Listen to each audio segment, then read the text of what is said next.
Jom tengok soalan ni. Soalan ni dari Selangor 2023, set 1, kertas 1, soalan 1. So tajuk dia adalah fungsi.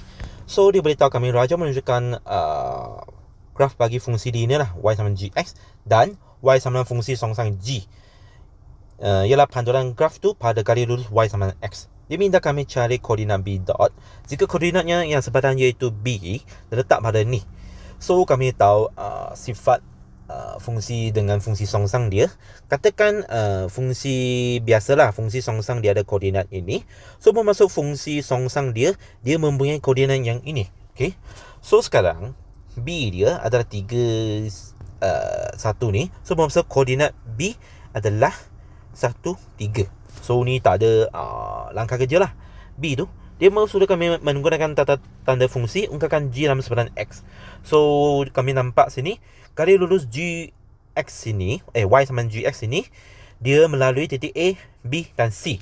So kami boleh ambil mana dua-dua untuk buat persamaan garis lurus lah. So sini kami ambil C dengan A lah. Okay. So y tolak 3 per x tolak 4 sama dengan 3 tolak sifar 4 tolak 2.5. So y tolak 3 tolak x tolak 4. Sini kami dapat berapa? Kami akan dapat 2 di sini.